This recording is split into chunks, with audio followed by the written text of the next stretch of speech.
주님께서 여러분과 함께 또한 사제의 영과 함께 마르코가 전한 거룩한 복음입니다. 주님 영광 받으소서. 그때 예수님께서 제자들에게 말씀하셨다. 너희는 조심하고 깨어 지켜라. 그때가 언제 올지 너희가 모르기 때문이다. 그것은 먼 길을 떠나는 사람의 경우와 같다. 그는 집을 떠나면서 정들에게 권한을 주어 각자에게 할 일을 맡기고 문지기에게는 깨어 있으라고 분부한다. 그러니 깨어 있어라. 집주인이 언제 돌아올지, 저녁일지 한밤중일지 닭이 울 때일지 새벽일지 너희가 모르기 때문이다. 주인이 갑자기 돌아와 너희가 잠자는 것을 보는 일이 없게 하여라. 내가 너희에게 하는 이 말은 모든 사람에게 하는 말이다. 깨어 있어라. 주님의 말씀입니다. 그리스도님 찬미합니다.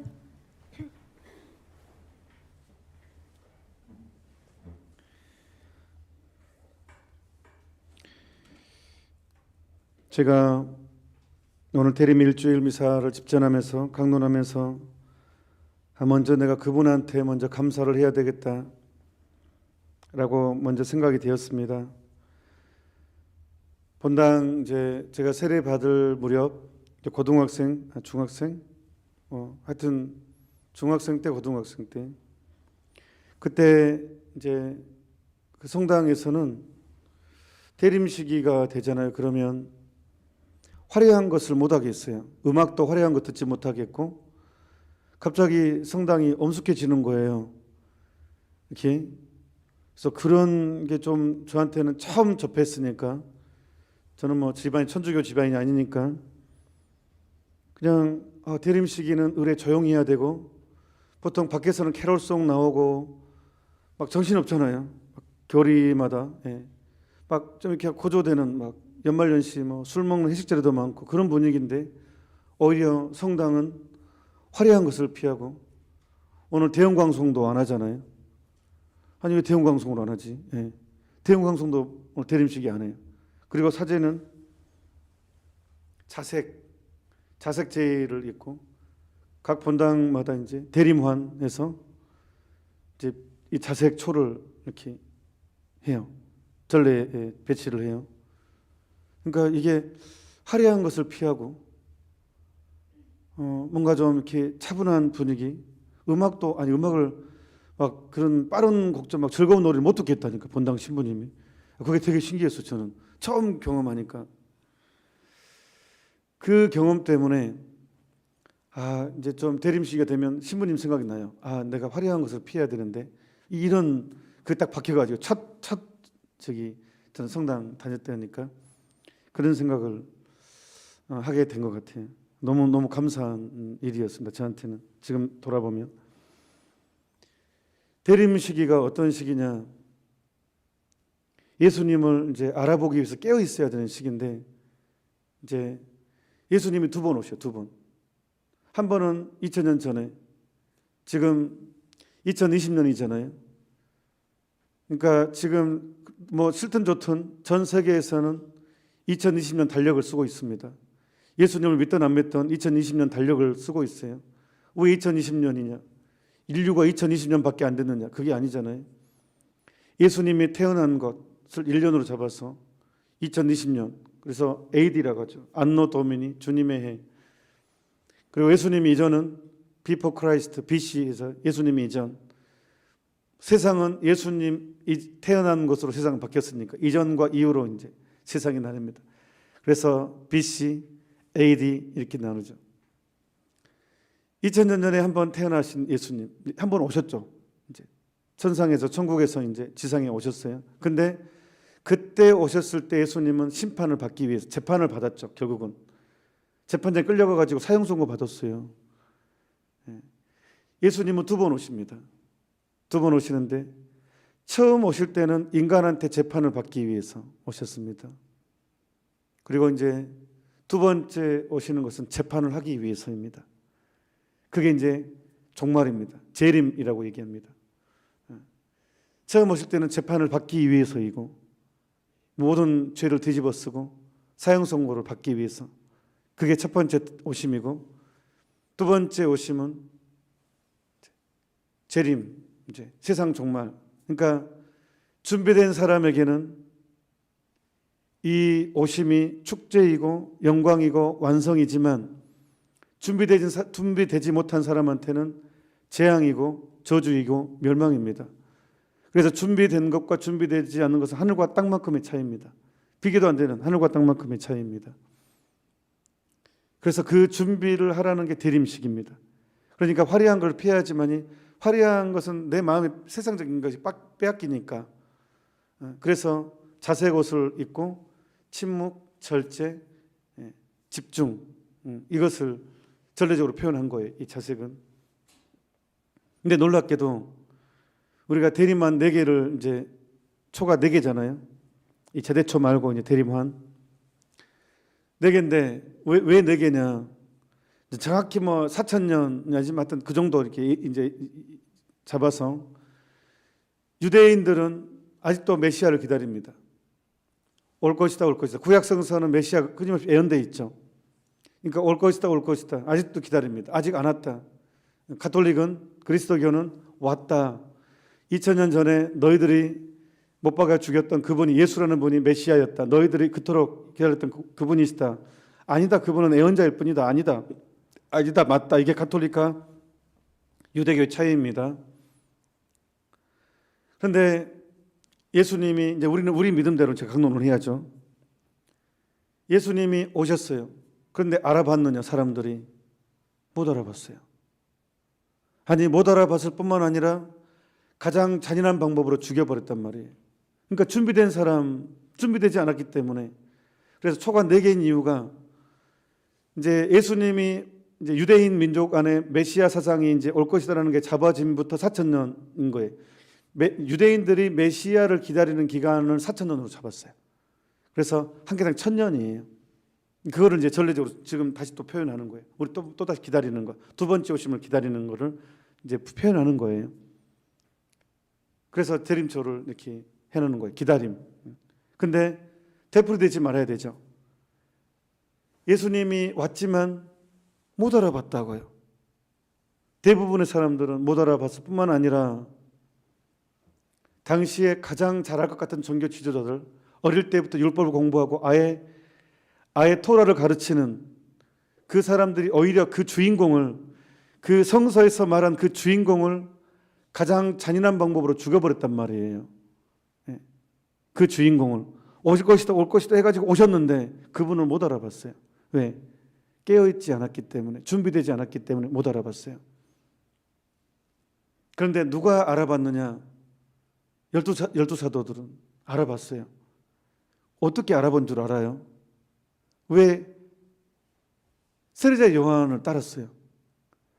그러니까 세례자 요한이 갑자기 어느 날 광야에 나타나서 회개하여라, 하늘나라 가다가 대놓고 막 하는데, 이제 헤로데는 세례자 요한이 싫었어요. 왜? 내 양심의 가책을 느끼게 하니까.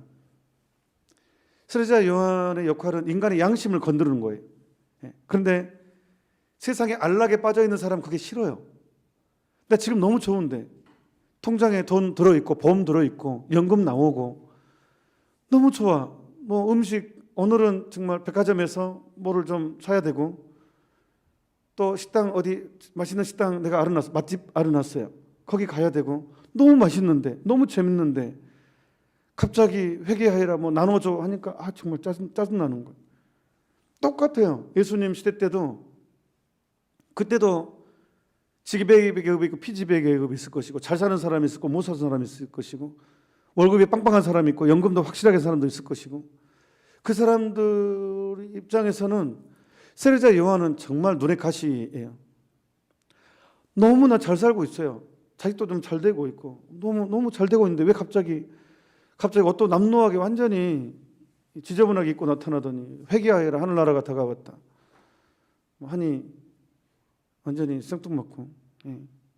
그래서 하도 미우니까 죽여버리잖아요.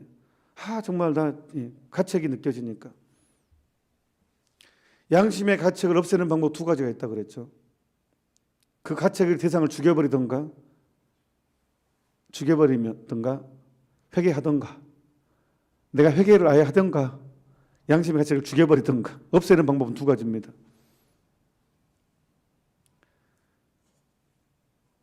아무튼 그래도 12 제자들은 세례자 요한의 말을 귀담아 들었어요. 정말로 내가 잘 살아야 되겠다라고 진지하게 내 인생을 돌아봤고, 그렇기 때문에 예수님을 알아본 거예요. 우리가 찾던 그분이다. 저분이야말로 확신이 든 거예요. 그러니까 그물도 포기할 수 있었고 배도 포기할 수 있었어요. 그냥 사람은요 절대로 자기 그물과 배는 생명인데 어떻게 포기해요? 나 그거 없으면 내 삶이 기반이 없어지는 건데 그거 어떻게 포기할 수 있어요? 준비되지 않으면요 죽었다 깨어나도 포기 못해요. 근데 베드로나 이제 내일 안드레아사도 죽일인데, 안드레아가 이제 베드로 동생이죠. 아주 형제는 참 부모님 얼마나 좋을까요? 이 부모님은 진짜.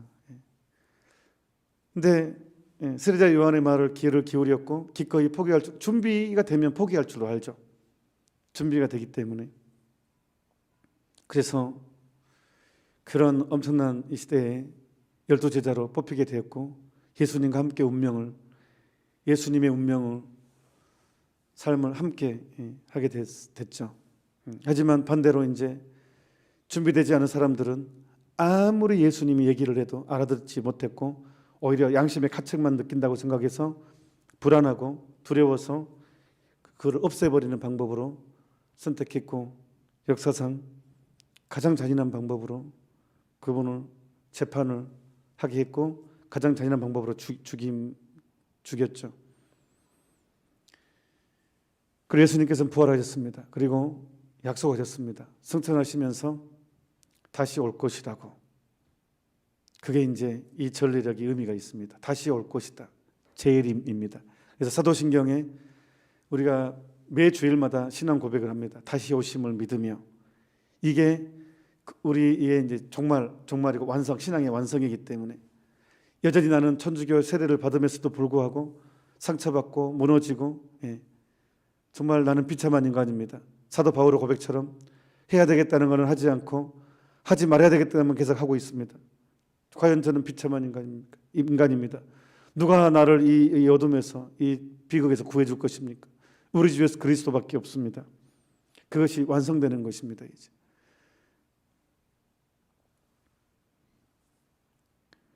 오늘 저는 대림식이 이제 오늘 아침에 이제 일어나서 성체조비하면서 뭔가를 결심을 해야 되겠는데, 대림식이에 나는 무엇을, 제 악습이 많죠. 그래서 이제 저도 나름대로 이제 예수님을 준비하기 위해서 내가 이것을 해야 되겠다라고 생각을 했습니다. 근데 오늘 독서의 기도가 너무너무 좋아서 사실 그거를 알려드리고 싶었지만, 스마트폰 앱 다운로드 받으면 성무일도 치면요, 뭐 안드로이든 애플 거든 다 있어요. 성무일도 거기에 보면 독서기도 나와요. 오늘 일독서 거기에 보면 너희 죄가 진홍같이 붉어도 눈과 같이 하얗게 될 것이다라는 거, 그 말이 얼마나 진짜 멋있는 말입니까? 우리를 다시 재출발하게 해주는 말. 너희 죄가 진홍같이 붉어도 눈과 같이 하게 될 것이다. 대림시기는 바로 우리가 정화의 시기입니다. 예수님을 알아보기, 다시 오시는 예수님을 받아들이고 만나고, 그래서 깨어있는 시기입니다. 그래서 이제 성탄은 이제 전례력에 있는 것이고, 영적으로는 완전히 새로운 삶을 살게 되는, 또 실제 재림이면 또 우리가 행운이고요. 아니면 이제 전례적으로는 성탄 대축일, 예수님의 오심을, 과거에 오셨던 그 점을 다시 이 시대로 새롭게 이제 있는 그대로 다시 또 우리가 예수님을 받아들이는 것이고, 그러니까 이중의 의미가 다 돌아갑니다. 이 절의 의미 안에서. 그래서 여러분 오늘 대림식이 일주일 시작했어요. 대림시기가 준비가 잘 되면 성탄이 완벽한 설렘으로 다가옵니다. 그럴 수밖에 없습니다. 그래서 내가 12월 25일 그 위대한 선물, 가장 완벽한 선물을 누리기 위해서 깨어 있어야 됩니다. 깨어 있기 위해서 제가 제시한 것은 딱 하나입니다. 지금 너무 여러 개의 가지를 주버리면 스트레스 받으니까 딱 하나. 제가 여러분들한테 제시하고 싶은 것은 딱 하나, 묵주기도. 그런 묵주기도 묵상 이것 보고 했으면 좋겠어요. 지금은 워낙 오랜 시간 동안 묵주기도를 너무 생각 없이 빨리 해버리는 바람에 정말로 위대한 기도임에도 불구하고 분심과 너무 많은 생각 없이 해서 시들어버린 장미. 로사리오는 장미꽃다발이라는 뜻이잖아요. 묵주기도가 장미꽃다발을 성모님과 함께 성부 하느님께 봉헌하는 거거든요. 내 일상의 모든 걸 다 가져와서 장미꽃다발로 만들어서. 그런데 그 꽃다발이 시들어버리면 감동이 줄어버리잖아요. 오히려 화가 날 수도 있어요. 너무 시든 꽃을 전달하면. 누구도 시든 꽃다발을 주진 않죠. 꽃다발 한 송이를 주더라도 싱싱한 꽃을 전달해야지 그게 감동이잖아요. 묵주기도는 성모님과 함께 만들어서 삼위일체신 하느님께 드리는 꽃다발인데, 장미꽃다발인데, 이 꽃다발은 싱싱해야 됩니다. 싱싱함은 성모님이 함께 해주시기 때문에 완벽한데 내가 준비가 안 되고 내가 이렇게 성의 없이 바쳐버리면 이 엄청난 은총에도 불구하고 못 누린단 말이에요. 그래서 올해 2020년 대림 일주일부터 한번 묵주기도를 제대로 한번 바쳐봤으면 좋겠어요. 그것은 동정마리아의 교황님께서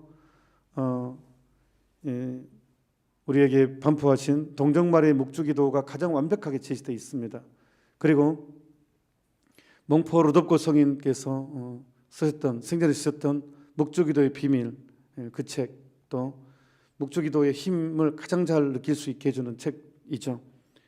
그래서 그것의 정신대로 그 서두에 동정마리아의 묵주기도의 내용, 왜 천천히 바쳐야 되고 묵주기도가 왜 묵상기도이고 관상기도이고 영광기도인지에 대한 설명을 해놨고, 각 신비 하나를 씹어 먹을 수 있게끔, 우리가 그냥 어떤 음식을 먹으면 계속 씹어 먹다 보면 그 맛이 느껴지잖아. 이게 어떤 맛이고 어떤 맛이고 어떤 맛이고 그렇게 제시를 했잖아요. 그렇기 때문에 이번 이걸 묵주기도만 제대로 씹어 먹듯이 은총이 가득하신 마리아님 기뻐하소서 하면서 이렇게 해 나간다 그러면 이것을 신비를, 각 신비, 환희의 신비부터 빛의 신비, 고통의 신비, 영광의 신비, 각 신비 일단을 그냥 하지 말고 이것을 읽으면서 그리고 나서 또 이렇게 한다 그러면 이제 성탄 전까지 한번 대림 사주일까지 한번 결심을 해본다면 이게 깨어 준비되었게 돼요. 오늘 그토록 깨어 있어라 여러 번 반복하잖아요. 그렇지 않으면 우리는 더 잔인한 방법으로 그분의 오심을 막아버리고 그분을 반대하는 사람이 될 것입니다. 역사는 되풀이됩니다. 충격적이지 않습니까? 평생을 그 조상 대대로 그 4,000년을 기다렸던 그 메시아가 오시니까 가장 더 그분을 배척하고 가장 잔인한 방법으로 죽어버렸단 말이에요. 오히려 이분이야말로 참 하느님이시구나라고 고백한 사람은 유대인이 아닌 로마 병사였어요. 백인 대장이었습니다. 역사의 아이러니입니다. 지금도 어쩌면은 다시 오실 때 예수님이 다시 오셔서 우리 가운데 계신다면 과연 우리는 그분을 알아보고 환영해 드릴까? 아니면 가장 간악하고 잘못된 방식으로 그분을 배척하지 않을까? 오히려 가톨릭에서, 개신교보다 오히려 가톨릭이 더, 왜냐하면 당시 율법학자 바리사이가 가장 예수님을 반대했으니까 그 공식을 그대로 가져온다면 어쩌면 가톨릭에서 사제가, 수도자가 오히려 더 그분을 배척할 수도 있지 않을까? 역사에 그걸 그대로 적용해 본다면 천주교 신자가 오히려 개신교 신자보다 더, 다른 타종교 신자보다 더 그분을 배척할 수 있을 수도 있다. 그대로 적용한다면. 그러니까 우리가 깨어 있는 게 얼마나 중요합니까? 내 은인을 왼수로 취급하는 것이 돼버리는 거잖아요. 내 전부인 분을 가장 큰 왼수로 취급한다는 것은 얼마나 큰 비극이 되겠습니까? 그래서 이 대림 시기는 중요합니다. 그래서 화려한 것을 피하고 음식부터 시작했어. 이제 한번 또 너무 또 내가 감당할 수 없고 극단적으로 하면 또 한 3일 하다가 포기하니까요. 한 이틀 하다 포기하니까 너무 엄청난 걸 결심하지 말고, 그래도 가장 내가 하느님 만나는 걸 방해가 되는 것이 무엇인가? 내가 지금 내 현상에서 가장 내가 하느님과의 교감을 깨어있지 못하게 하는 것이, 세상적인 것에 끌려가는 게 가장 큰 게 뭔가를 하나만 생각하고, 행동을 끊을 것을 하나, 그 다음에 기도를 하나 이렇게 해서 한번 결심 한번 해본다면 올 연말에는 하느님께 가장 큰 선물을 내가 영적으로 준비하고 있는 것이 아닌가, 그런 생각이 듭니다. 우리 함께 재림을, 예수님의 대림은 재림과 연결되어 있습니다. 두 번째 오심, 우리를 심판하러 오시는 심판관이 대신 오시는 분을 기쁘게 환영하고, 나도 역시 완벽한 하느님의 사람으로서 거듭나게 될 것입니다. 그런 면에서 대림 일주일을 맞이하신 여러분 진심으로 축하드립니다. 잠시 묵상합시다. 아멘.